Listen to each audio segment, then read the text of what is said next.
Welcome to the fourth edition of the Fire Safety Matters podcast, where we bring you the latest news, views and opinion from across the UK's dedicated fire industry. My name's Brian Sims and I'm the editor of Fire Safety Matters magazine. We're delighted that this podcast is sponsored by the Fire Safety event, which runs at the NEC in Birmingham on the 22nd and 23rd of September 2020. To register for the show, visit www.firesafetyevent.com. Joining forces with me on this podcast, as always, is Mark Sennett, the CEO of Western Business Media. Hi Mark, how are you doing? I'm great, thanks Brian. How are you? Very well, thanks Mark. So, should we go straight into the news then, if that's all right with you? Yes, why not? So the first story I want to cover this week comes from RIBA, and they've called for an extension to the restriction of combustible materials. So RIBA, which is the Royal Institute of British Architects, has issued a detailed response to the government's review of the restrictions on combustible materials and on the external walls of buildings. RIBA recommends that the restriction introduced in December 2018 should be extended to include hotels, hostels, boarding houses, and indeed all buildings where a catastrophic event could cause multiple fatalities. It should also apply to key materials and external walls only. If not, the list of materials exempt from the ban must be clarified and should include all materials that do not contribute to the spread of fire across external walls. In relation to this particular point, RIBA recommends that within external wall constructions, the ban should only restrict plasterboard, shielding boards, insulation, outermost cladding materials, and significant materials in balconies and buildings elements to the European classification of A2-S1.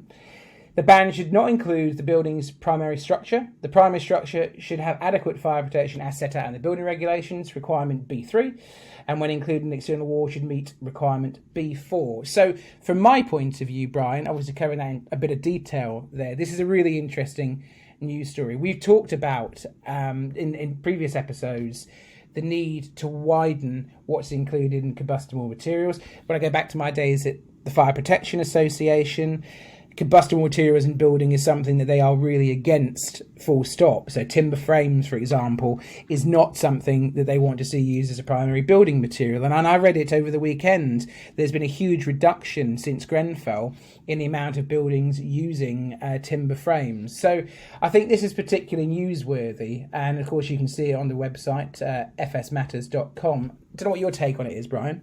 Well, I found the interesting part of the story, Mark, was actually the second half of it, if you like, where RIBA recommends that if the Ministry of Housing, Communities and Local Government will not alter the ban to only include those materials, then it should provide clarity on the list of materials that are exempt from the ban and include additional materials that do not significantly increase the potential fire load of external walls. What they're talking about here is not including the primary structure of the building, as you mentioned, further research into the use of structural timber within external walls, such as cross-laminated timber, should be undertaken to determine performance when subject to real fire loads, is their take on the matter.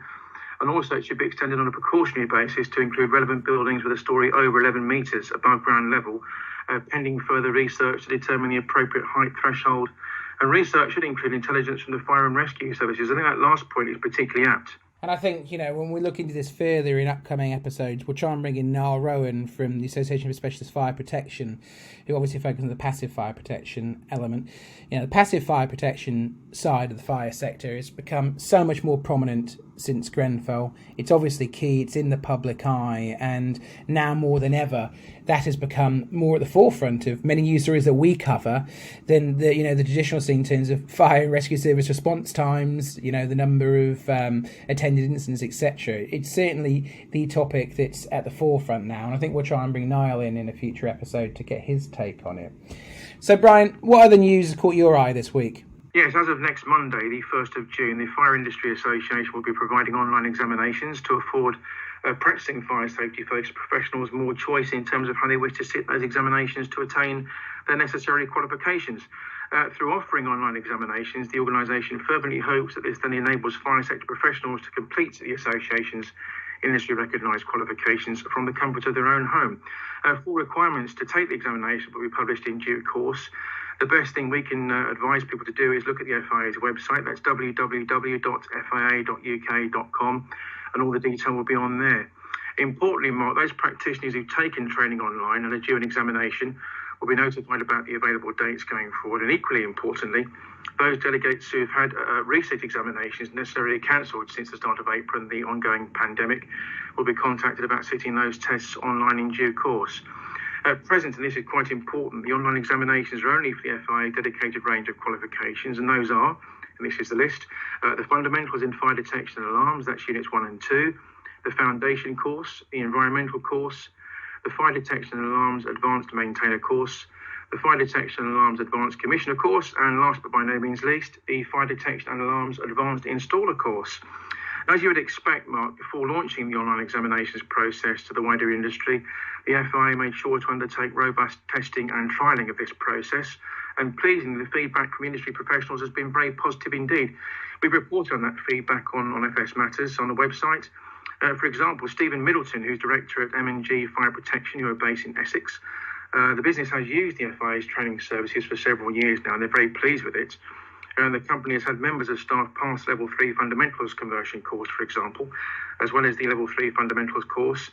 And they're really pleased that engineer Ben Grimble, congratulations to him from all of us here at Fire Safety Matters, he's become the first in the UK to pass the online BS 58391 Fundamentals qualification by taking the online examination. So great news there. I think the key takeaway here really, Mark, is that it's vital every company and organisation continues to adapt its practices to suit the working regime enforced as a result of the pandemic. They should actively enable their engineers to remote learn and also pass accredited examinations thanks to the use of modern technology. We're all using it now, so why not? It's also a really positive step, I think, by the Fire Industry Association, and to my mind, should be embraced by as many companies as possible. Well, I know, having done interviews with Ian in the magazine over the last couple of years, Ian Moore, the Chief Executive of the FIA, he said just how challenging these examinations have been, and it's a real area of focus for the FIA. It's a real area of focus competencies and accreditation for the Fire Sector Federation, of which obviously I'm a member. So it's great to see the FIA has really led the way in terms of online training, now online examinations, because we're all facing a different world right now. Brian, you and I are speaking to each other right now for this podcast from two different parts of the country. So we know ourselves just how important the use of technology has been, and it's great to see the FIA leading the way on this.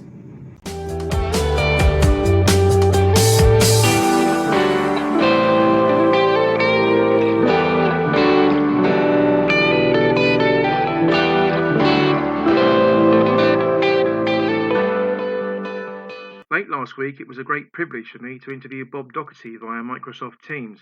Bob is the chairman of the Institute of Fire Safety Managers.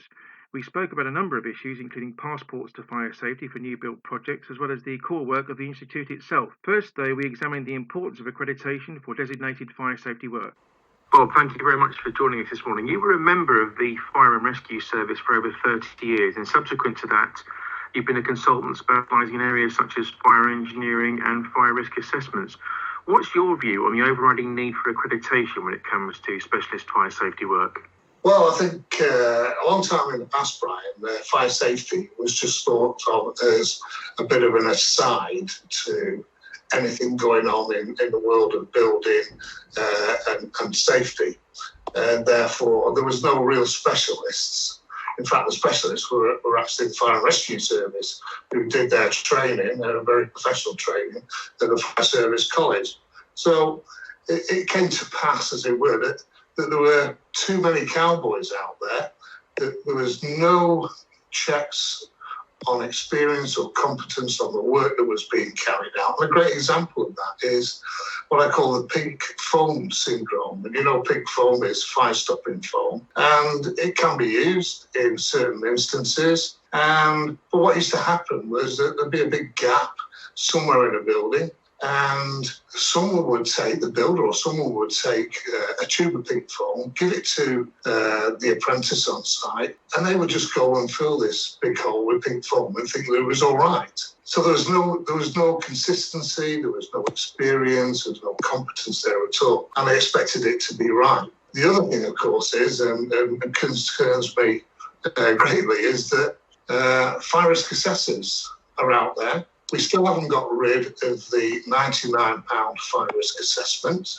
And because fire risk assessors weren't regulated at the start when they brought out the legislation, the fire safety order, then anybody can still go and do it. But people have got to get the message that fire safety is a specialism. People need to be trained, they need to be competent to do it, and they need to be also tested against the standards. So, yeah, I'm passionate about competency. I'm really passionate about accreditation, people putting themselves forward to be tested checked against the standard, so that everybody knows that those people, when they go out to do a job, whatever job it is in fire safety, they're qualified, trained and competent. So following on from that, Bob, in what ways is the Institute of Fire Safety Managers actually helping fire risk assessors in this particular area?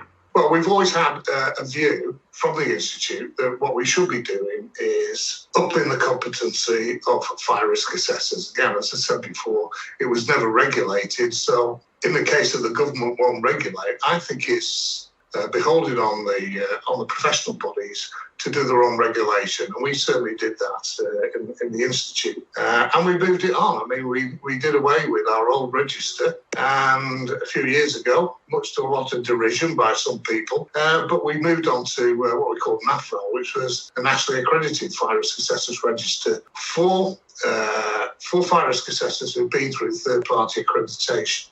Latterly, of course, we recognise that there is a gap in the industry, and what we've actually done is we've produced a 3-tier register now where people can actually come in and see fire risk assessment as a career, and that's what we're trying to promote in the Institute, that it is part of a career pathway. And if they come in, they can go onto our register at Tier 1 if they're just starting out. And during Tier 1, we'll provide them with as much information, mentoring, whatever as possible for them to get started. They move up to Tier 2, which is competent fire risk assessors. And we still have our top tier, which is third-party accredited fire risk assessors. So that's what we're trying to do to help fire risk assessors as such, as well as the general industry in fire safety. We're trying to provide a professional body for those people that are out there trying to be professionals in fire safety. That's excellent, Bob. Thank you for that. A couple of years ago, you wrote an excellent article for Fire Safety Matters entitled Passport to Fire Safety, and that was primarily looking at new build premises. It's really a great read, Bob, and the core idea within remains spot on from my perspective. Could you outline the basic concept you were proposing at the time and also give us an idea of where we are now with this idea or philosophy? Is it any closer to fruition at the present moment?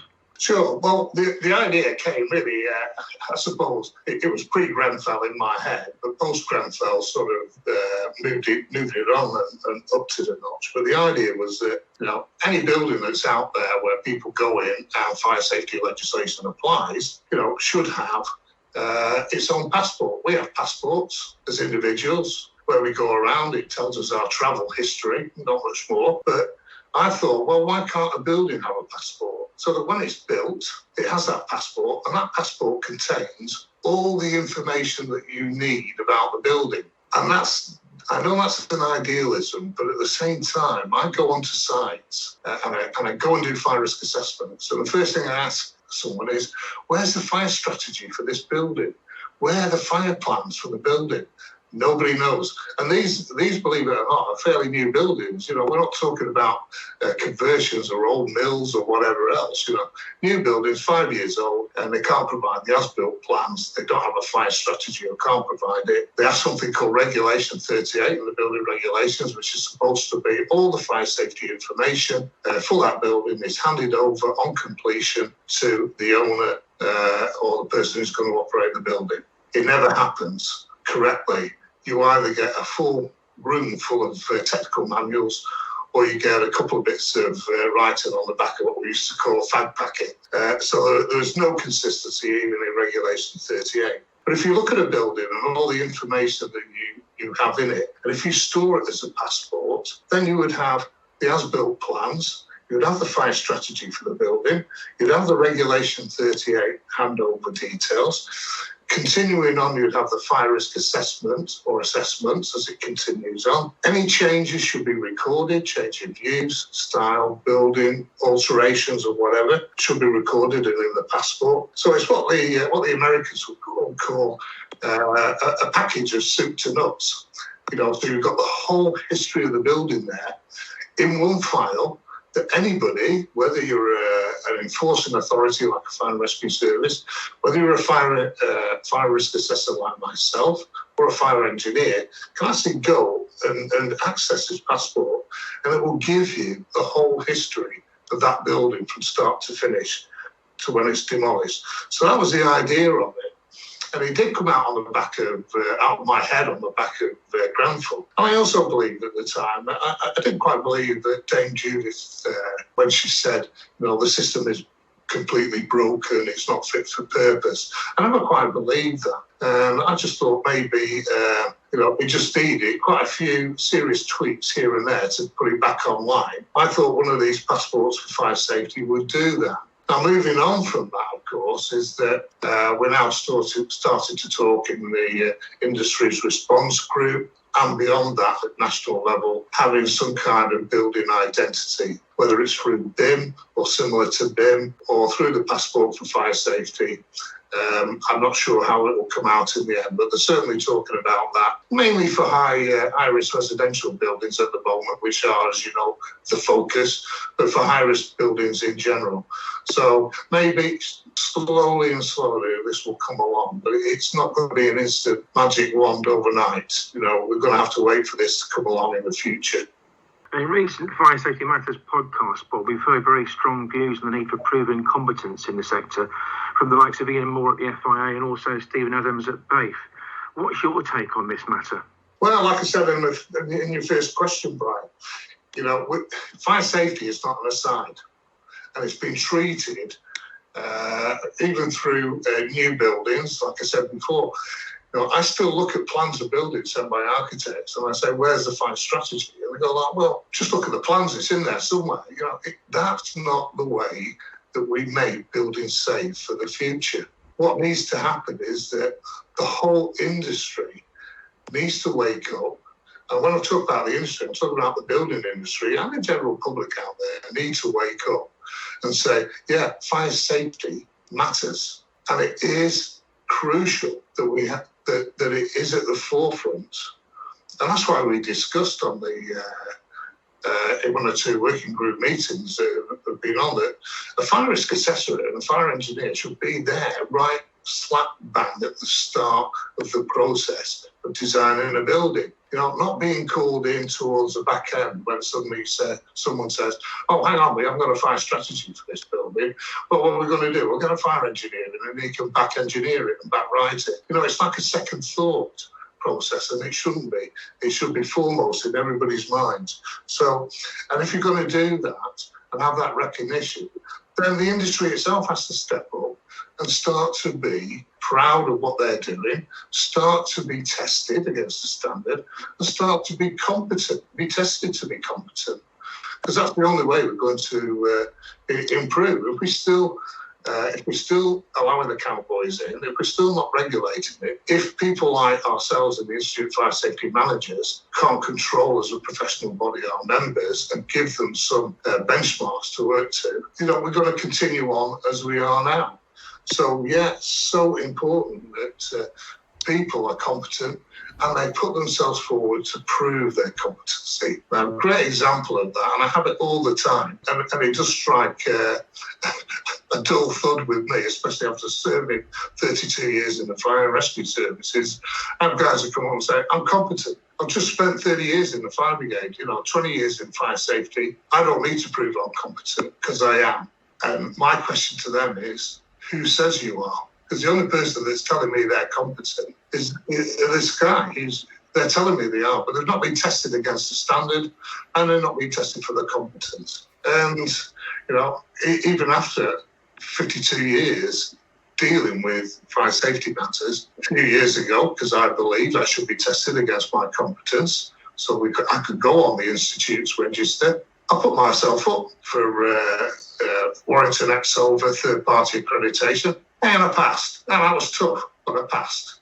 So I proved my competence. I don't have to say, hey, I've done 52 years in the fire industry, ergo I'm competent. That's not the right way to go. And the sooner people in fire safety realise that, go get tested for their competence, then I think we'll all be in a safer place.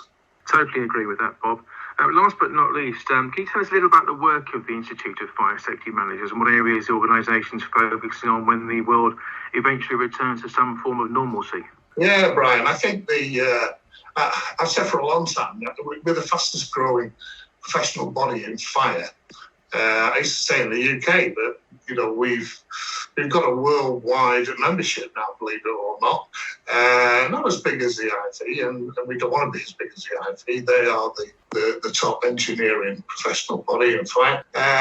So we're not competing at that level, but we opened our first non-UK branch about 2 months ago in Abu Dhabi. And we've got members in the Middle East and the Far East as well. So, our main focus here when we get back to normal is to try and attract more members, even though through this lockdown period, believe it or not, our register, people who are registering on our Fire Successors register and membership has actually gone up during this period. Whether people have got more time to sit and do the application form, I don't know. But hey, we'll leave that to debate. But our key business, if you like, is, and our philosophy is that we, the Institute, are here for our members. So we're trying to do our best for our members. We try and engage them with some good technical meetings, and we'll be back on track with that. We've got our AGM, which will be the first big action-packed day at Silverstone in October, 7th of October it is, but it's on the website to be sure. We're trying to engage our membership in those types of activities. I always say my philosophy is, if you're going to give a day at work to come and listen to a technical meeting, then you don't want to hear me or anybody else talking about the minutes of the last meeting or how much money we've got. You want good technical input that's going to help you in the future and also add to your CPD. So we're pretty big on CPD issues at the moment as well. As I said, we've opened our first international branch. We were hoping that Wales and or Scotland would come along before that, but we haven't quite got round to that yet. And, we like to stay fairly close to our membership. We don't like to feel that we're remote or distant from them. And the message that we get back from the membership is that we're not. They like our style. They like what we do. We're here for the membership, as I say, not the other way around. We are growing. We've still got a council of volunteers like myself. But we do employ a business support manager and an administrative assistant. And we have part-time our websites and all things techie manager as well that deals with all those kinds of issues as well. So, we're moving on. We want to capture a bigger audience, obviously, and we're trying to put together a strategic plan for the next 3 to 5 years. And some of those things, and if you go onto the website, look at the title at the top of it. We've changed it slightly, and although we really still call the Institute of Fire Safety Managers, we now incorporate people like fire risk managers, life safety managers. We also want to try and attract building safety managers as well. This new role that everybody's talking about coming along through the industrial response group and competency groups. So we would like to appeal to a wider audience. We think we can, and hopefully that will help us grow into a fairly big organisation.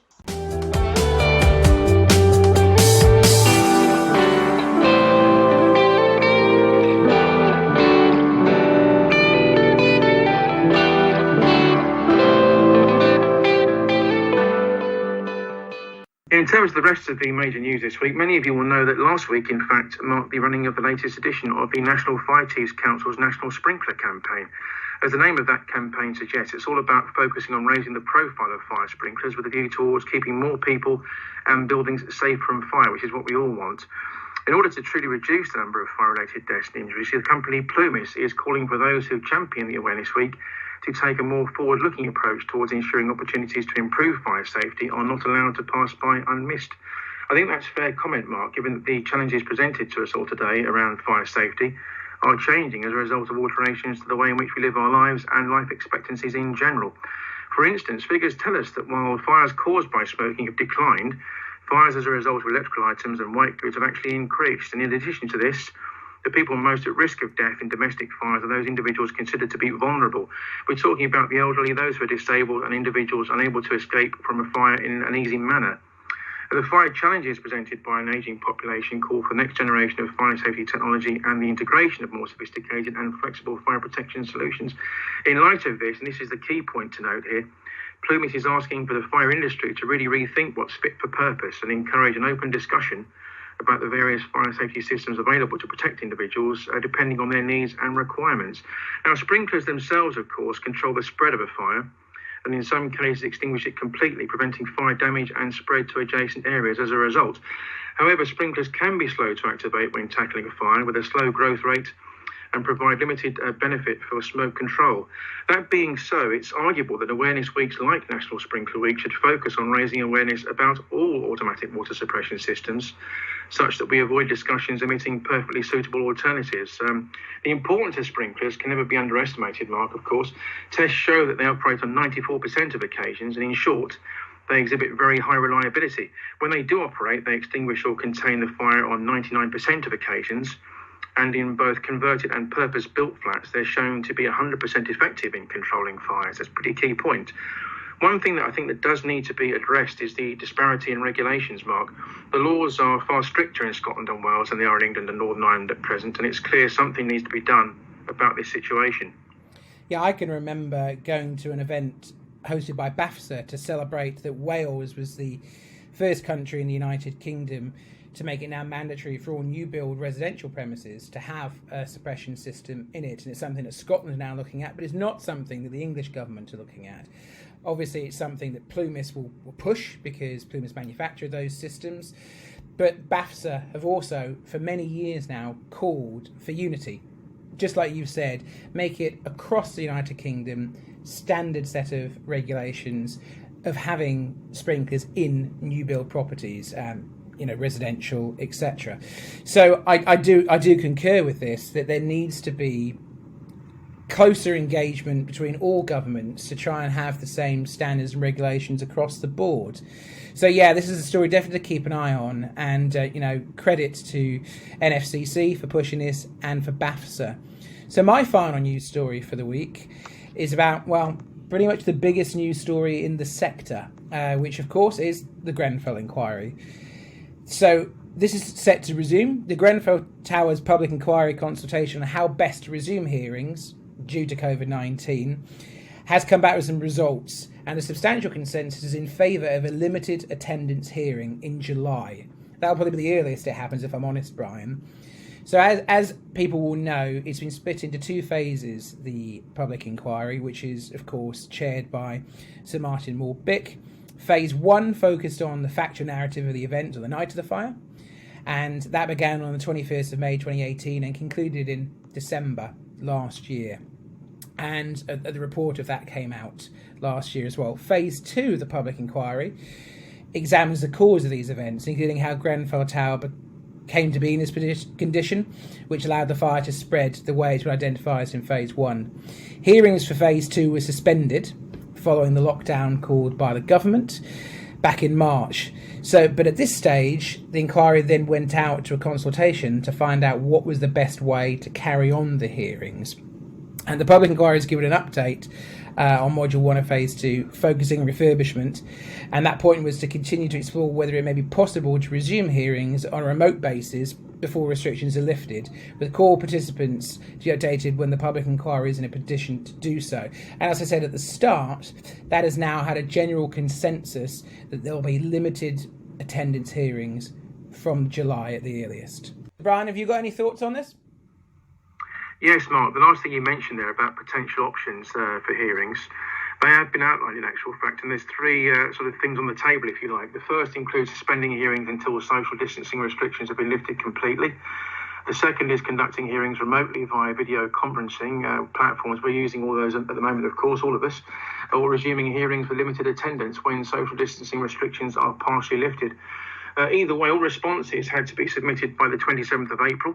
The consultation itself, we're told in numbers, received 67 responses, indicating a substantial consensus in favour of limited attendance hearings, with no alternative options, in fact, suggested outside of the original three. Having considered carefully all of the responses received, the public inquiry team has come to the clear conclusion, that was a quote, that the chosen option presents the best way in which the public inquiry can pursue its important work with the necessary urgency. Consequently, Mark, those involved are now developing a detailed plan for implementing this option, which would enable hearings to resume safely and in accordance with the government's own guidance. The primary consideration would be to protect the physical safety and mental well-being of all those involved, which is of prime importance, while also making sure the programme for taking evidence is back on track as soon as possible. So a lot of key news has come out over the last fortnight since our last podcast, but if you want to hear and see the latest news in the fire safety sector, please do go to the Fire Safety Matters website, which is www.fsmatters.com. Now, it seems now is the perfect time to bring in Warren Spencer. Warren is a guest for us every episode of the podcast, and you can get your questions to Warren if you want any legal advice by using the hashtag FSM Podcast. For those of you that don't know, Warren is Managing Director of Black Hood's Bud Solicitors in Blackpool and has prosecuted more cases than anybody else in the UK under the fire safety order. I sat down with Warren earlier and here's what he had to say.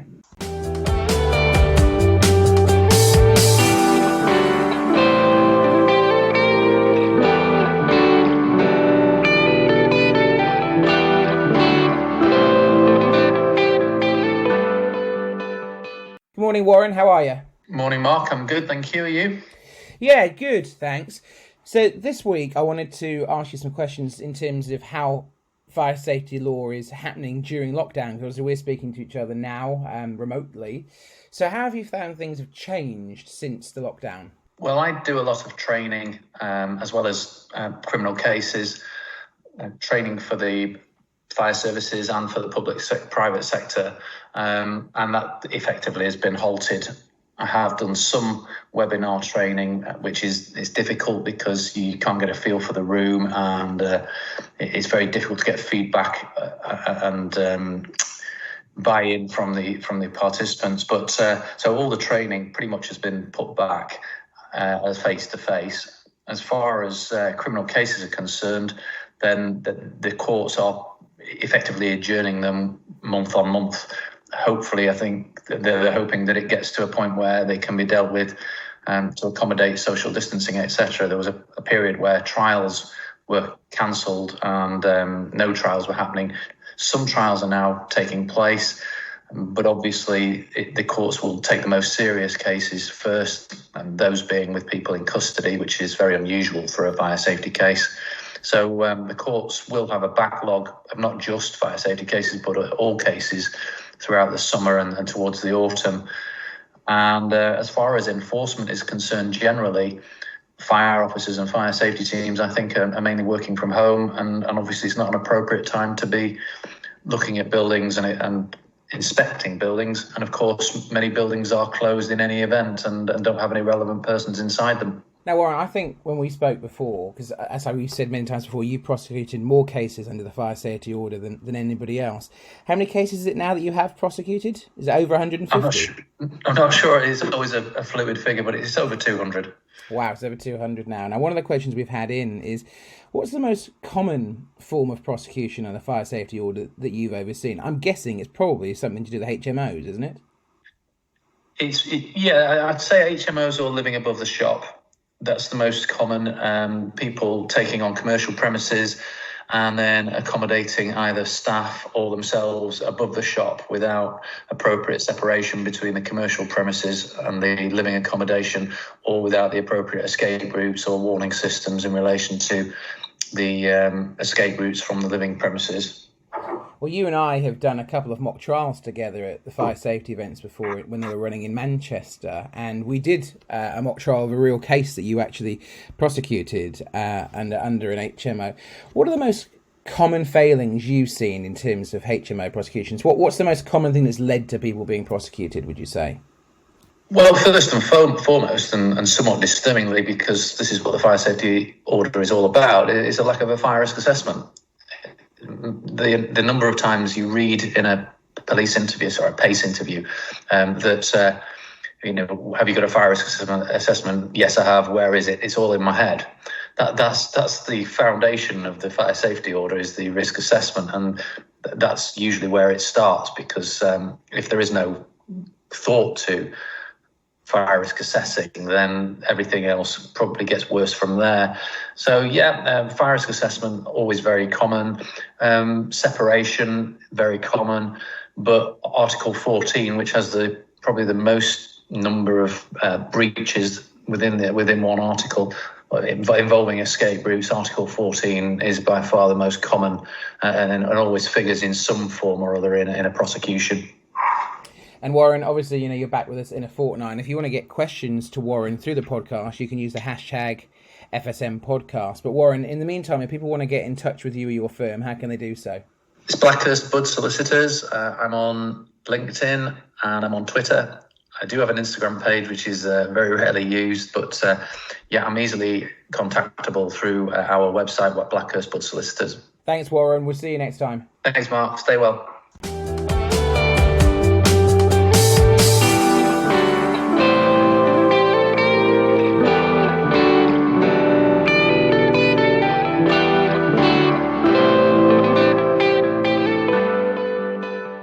Our final interviewee this time around is Gary Craig. Gary is the sales director at global fire protection company Advanced and has worked in the industry for the last 35 years. In the main, he has now been tasked to work on new markets and channels. Mark interviewed him to find out about all of the latest developments with the business. Morning, Gary. How are you? Good morning, Mark. Yeah, I'm fine, thanks. And you? Yeah, great.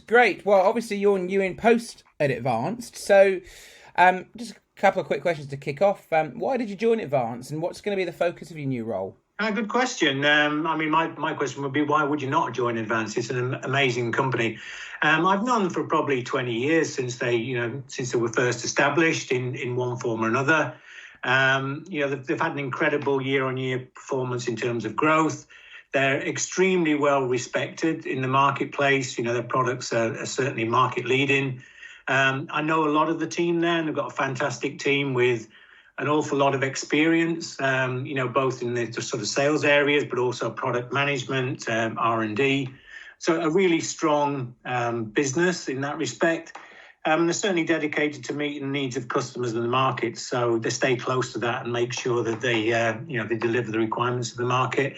And then there's various things that layer on top of that, like add specials, which is bespoke panels for particularly difficult sites or large sites. Very strong tech support team as well, and they have an online support system through Advanced 360, which really gives a portal access to installers and maintainers to get to information to help them as well. So, I think there's a huge background there of a really strong and really solid company. So, what's my focus for the new role? Really, it's on the strategic growth of the business. The business is really strong in the UK, but there's still more we can do there. But then when we look internationally, there's an awful lot of opportunity for growth. We've got some good international markets and some good international customers, but there really are more opportunities there.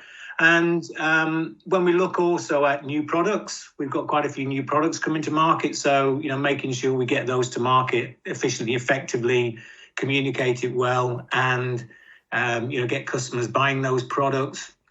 And I guess the final thing on there is really what I really want to work on also is the customer experience with the business. Yeah.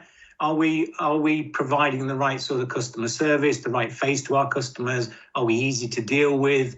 And can we enhance that process to make ourselves slicker, smoother, and a better company to work with? So you've mentioned there about some exciting things in the product pipeline. What's Advanced had that's relatively new to market? And looking ahead, what's in the product pipeline at the moment? Okay, yeah, well, we did a podcast only a week or two ago on a new evacuation control system to BS 8629. You're probably aware that was a new standard that came in place, after the tragedies of Grenfell. It really is for high-rise buildings containing flats, anything more than 18 metres above ground level. We work very closely with that standard and also with the fire brigades to make sure we have a product to meet that. And we'll be launching that very, very soon. So that's a really big opportunity for us, I think. And, obviously it's not a fire alarm panel, so it's an adjacent technology that expands our range. And what you may or may not be aware is we also have quite a powerful emergency lighting system. We've expanded that further with some low voltage lighting in that range. So, that gives us a wider opportunity in the emergency lighting space. And like a lot of companies, we're starting to focus heavily on our digital offerings as well, with remote connectivity and cloud-based solutions, because I think that really is a big part of the future and something we really need to be closely involved with. And finally, obviously, we've got continued evolution of our existing range, both at the higher end network part of the business, but also at the lower end sort of single loop areas where we're trying to develop panels to suit different requirements at that level. Well, I'm definitely familiar with the webinar you did a couple of weeks ago, because you did it with us. And anyone that hasn't seen that webinar, you can watch it on demand now. You just go to the FS Matters website and click on the webinars tab. So www.fsmatters.com and click on the webinars tab, and you'll be able to see that advanced webinar, and you'll get a CPD hour if you do so. But you touched a moment ago on digital. What are your views on digital innovation that's happening within the industry? Yeah, I think this is a really important area. With the with the advent of 5G, a lot of talk around smart buildings, smart cities, Internet of Things. I think anyone who ignores this ignores it at their peril. I think it's an industry-wide drive towards using innovative solutions to not only from a installation point of view, but also to the benefits of the end users and the customers. The development of cloud-based enabled products will allow all manner of things in terms of, better response to fires, better communication throughout a building, perhaps via app services or whatever. But also when we start talking about the installation, maintenance and service, being able to remotely access control panels, understand exactly what is required if there's a maintenance visit, being able to produce, data around what was tested at a particular time and a particular date will become more important. And I also think, when you think about where we are currently in the COVID crisis with lockdown, it's going to get more, or it is currently more difficult to get into buildings. So being able to do a one visit fix, knowing before you get there what those issues are, I think is good for the end user and also good for the service-based company. So there's an awful lot of areas where that digital piece is going to make a huge difference. So, a number of our readers are fire safety managers, consultants, risk assessors, insurers and consultants. So for their benefit, anyone that's not familiar with Advanced, can you give some examples of some large projects that Advanced have been involved in recently? And in particular, is there anything relevant to the installer market? Well, certainly if we talk about some of the iconic buildings we've done recently, and I'll break it into two areas, I suppose. We'll talk about the UK and then mention something internationally. But if we look at the UK, I think everybody knows the Shard. Well, that's Advanced Products in there.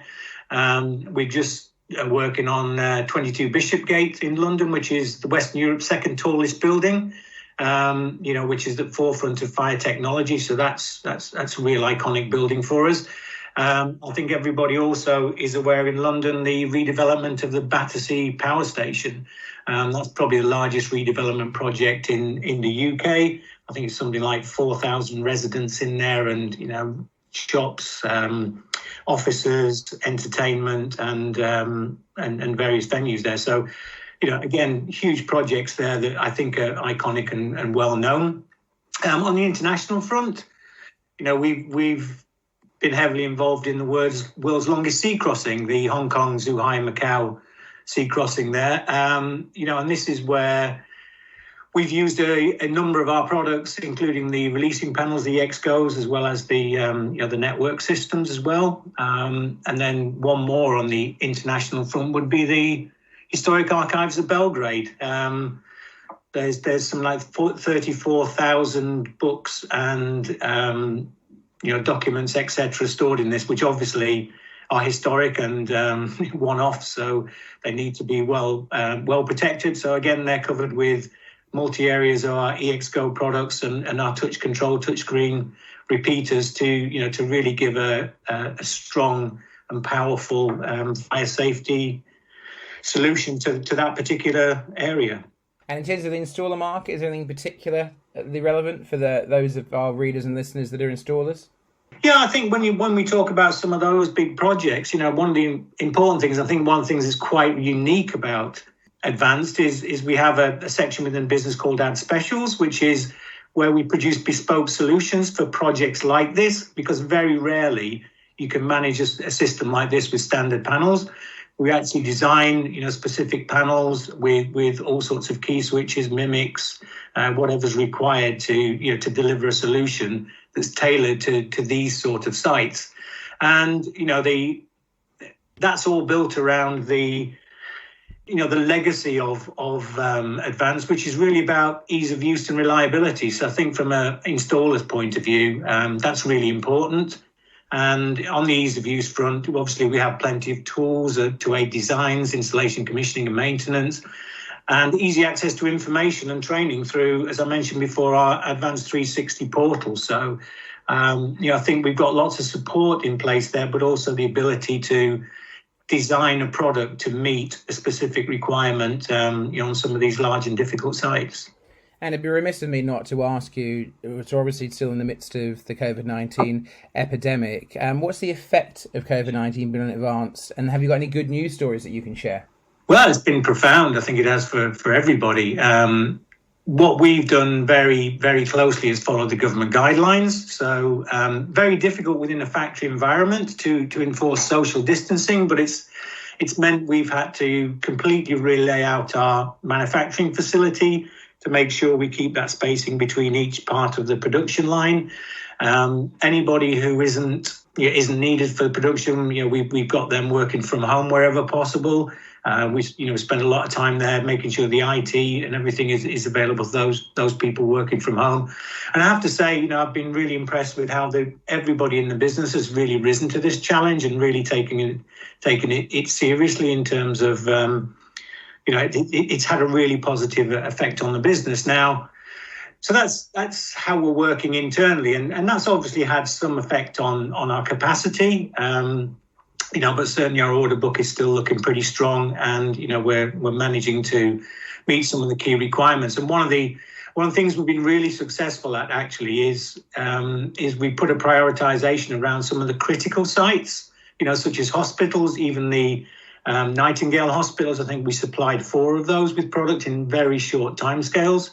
So we've been able to pull out the stops and support some of those critical key infrastructure sites. As well as that, clearly we can't deal with our customers in the same ways we previously had with training and sales visits and things like that. So we've been launching a series of webinars, to inform our customers on particular subjects, and they've been really popular. You mentioned the one we did with you guys on the BS8 629. We're also introducing our training modules online now and working through a series of how-to videos, so really short videos on how to do very, everyday things that we would often have calls coming into the business for. So, we're trying to make a lot of this stuff easier access and just work in a slightly different way with our customers.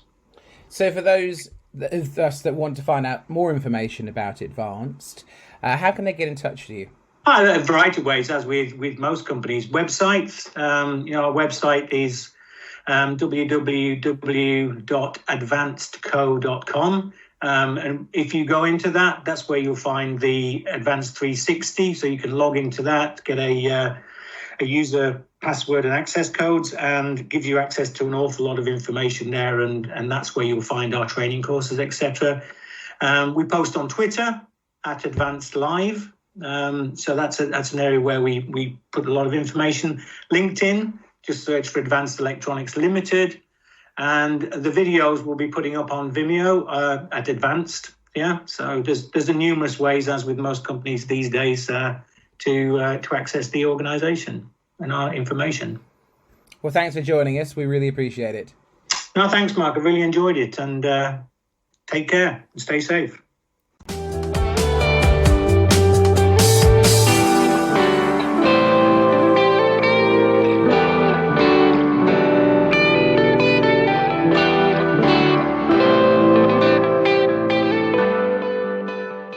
That brings us to the end of this latest edition of the Fire Safety Matters podcast.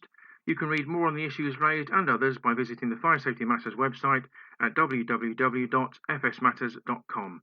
We do hope you've enjoyed the content and found it useful. On that note, please do contact us if there are any particular themes or issues you would like us to explore in upcoming broadcasts. You can do so on Twitter by using the hashtag FSM Podcast. Do make sure you follow us on Twitter at FSMatters_MAG. As a reminder, the Fire Safety Matters podcast is live to view every fortnight on Wednesdays. Please do like and share the content and spread the word among your industry colleagues. You can listen to the Fire Safety Matters podcast for free on iTunes, Spotify, YouTube or Podbean. On the next podcast, we'll be talking to Nigel Ward from FFE, and of course, there'll be another legal review courtesy of Warren Spencer. We'll see you then.